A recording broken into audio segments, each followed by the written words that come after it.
Okay, I've been asked to talk about getting a bow, how to pick one.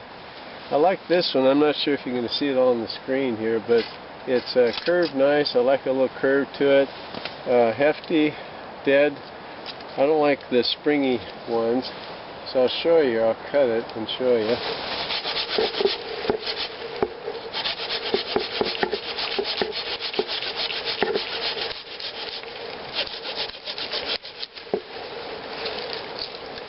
I'm not sure if this is on camera, but I'll do a cut to show you.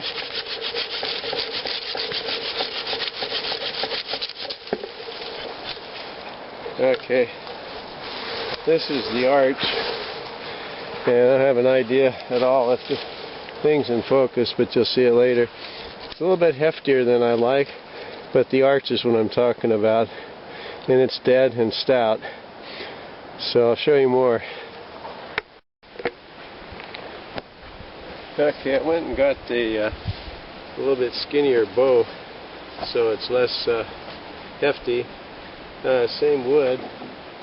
What you need to do is get it measured correctly, clean it up good,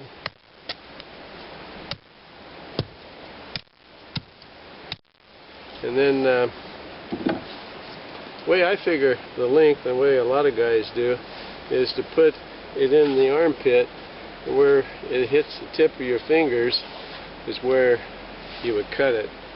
So I'll cut it there.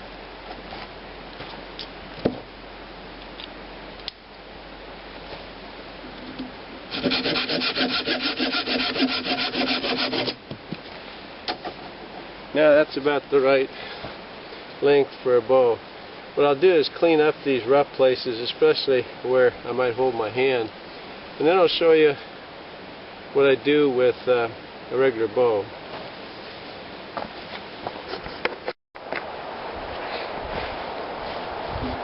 Okay, first of all, I did clean up the bow somewhat. I wanted to show you one I use more often. And if you have an awl, like on the Swiss Army knife,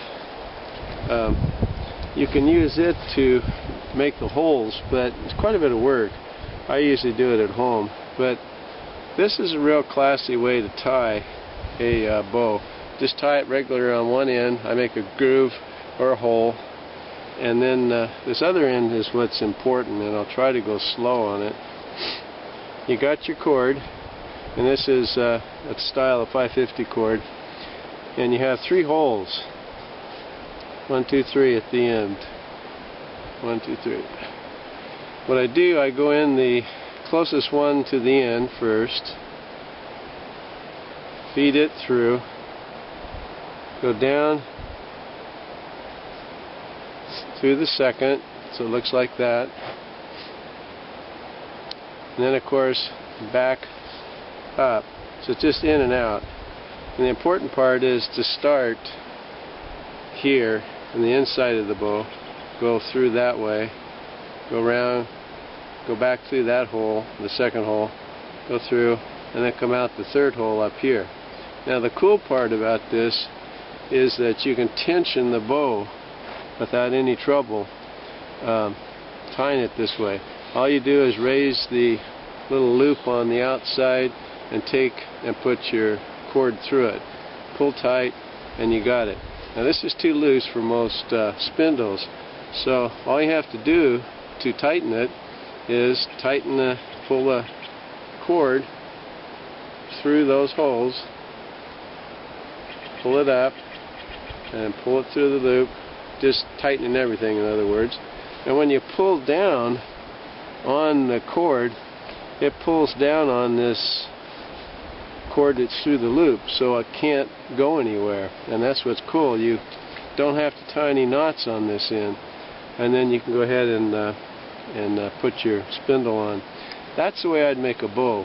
I like them curved somewhat. I like them out of dead wood, so it's stiff. It doesn't have any spring to it. And the 3-hole method: in, through, out, underneath the loop. That's the best way to do it. Quick way to loosen or tighten the bow without having to untie a knot. Just tighten it this way. That was too tight, which is about right. You can loosen it, of course, by just pulling it out, and you got a little bit looser then. So this 3-hole method is something I didn't design, but other people did, and it really works well, and it's fast. It's a good way to tie a bow. Now the one that we just cut, it would take quite a while to use the awl to go through this, so I take my knife and make a groove on the end, and you got to make sure that you're doing it so when you tie it, it goes on the inside, of course. But make a groove with your knife at least 3/4 of the way around. I'm doing it on the ground. You can't see it here, but just a second. You only really have to do it on 2 places. The front side and the back side. And it's just to hold the string better.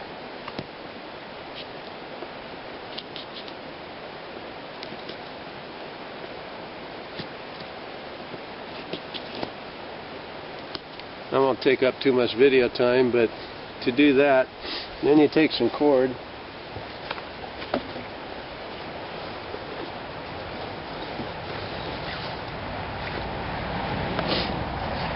and just tie a regular knot around it. But make sure that you tie it so the inside of the knot is in the inside of the bow.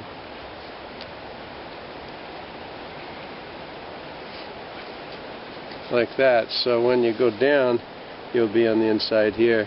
And I do the same thing here. I'd make a groove and tie it around, and I'm just going to loop it now. But that's the bow. Got to make it so it wraps right. And of course, if you had to readjust this bow, you would have to untie the knot and redo it, which takes quite a bit longer than doing it with the 3-hole method. But if you're out in the wild like I am right now, you don't have the comforts of drilling a hole as well, so you do it this way.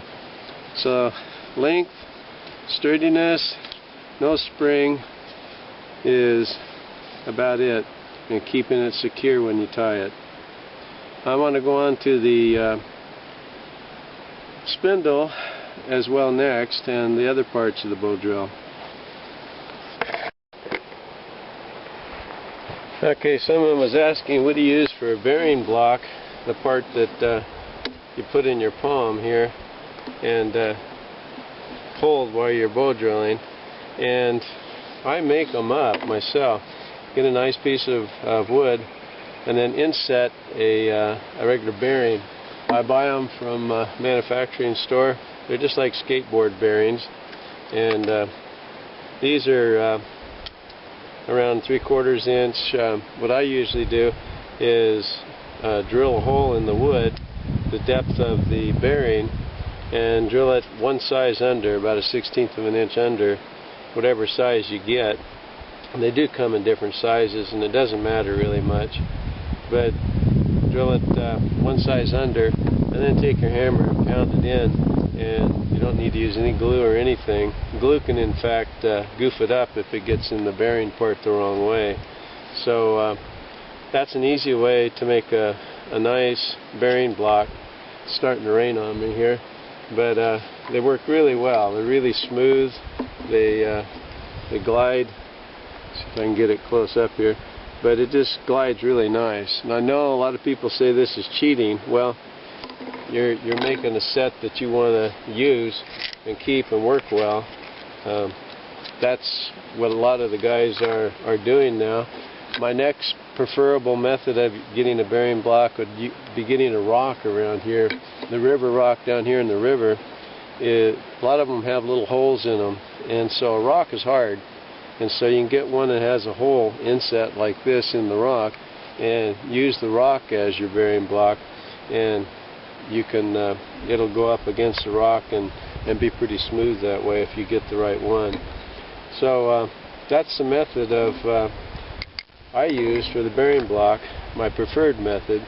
Getting the piece of wood, getting the bearing, then set it in the wood, and you got the best possible gliding surface that you can have for your bearing. The next thing I want to show you is the rest of the set. These are the western red cedar that I got around here, and your spindle and your hearth board. And I usually try to get them out of the same wood. These are both the red cedar, and you can see I burned a hole already and had a fire going with it earlier. But this one is burned in. Get them about 1 inch in width, and what I do, I take my bow, and by the way, putting this into your bow is important. You lay it on top of the string with the bow sitting this way, you twist it around, and it comes down this way. And the spindle will be on the outside part. And then you put it down, and you put your bearing block, of course, on it, and you start doing the, and I put my foot, of course, right here. But that's the sets, and this is a stick I just got. It's starting to rain on me here harder. And first of all, you want to get a little divot made in your hearth board, and then burn it in like I was just doing, but a lot faster, until you get a nice inset. And then I take the saw and cut a line right straight into the hole, have it go into the hole around 1/4 to 1/3 of the way, and then you can take your knife and cut out the groove. You want the groove on the bottom to be bigger than it is on the top. You want it right straight and pointed on the top, but on the bottom you want it flared out, so when your embers fall, it makes a bigger pile down there, and it can go down easy. You want it straight down. You don't want any parts of the groove to have any little nicks or anything in it to hold the coals from falling down. So that's really important. I use a saw. You can use a knife to do everything. I use a knife just to finish it off so it's nice and smooth, to make the V. The V is where the coal dust is going to fall into. And of course you want it into the hole slightly, and that's about it. Making your V is one of the most important parts, though.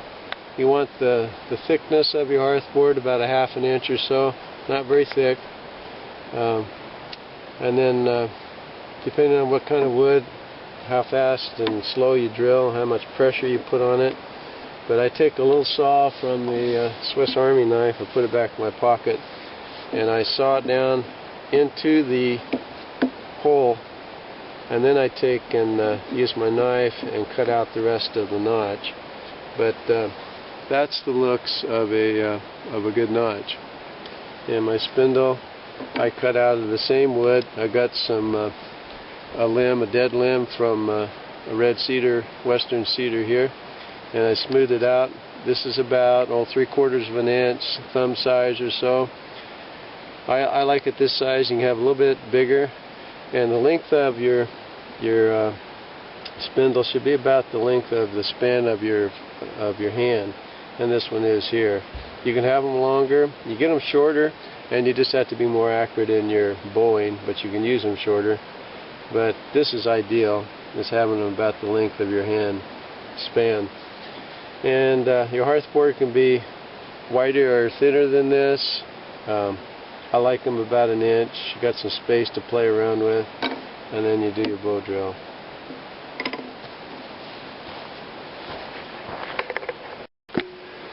Well, the cedar was a little damp that I got on that limb, so I'm trying another piece of wood instead, just to finish off this video here, using a piece of sage.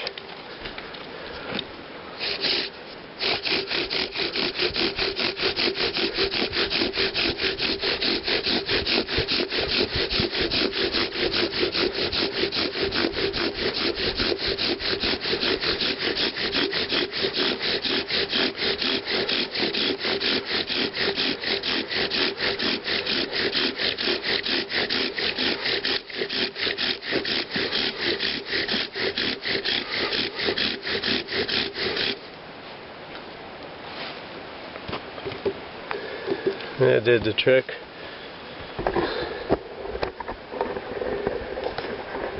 Get it down there where you can see better.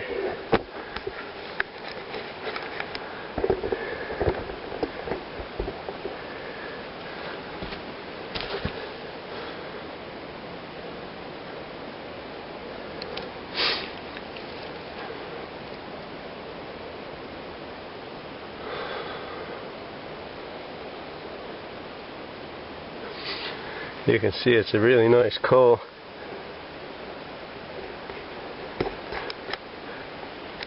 Now blow on it to get it nice and hot.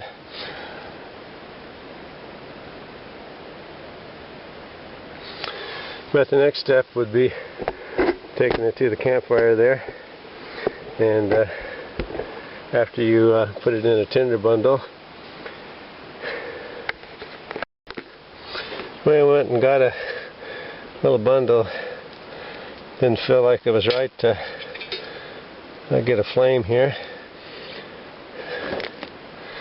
Don't have a very big bundle.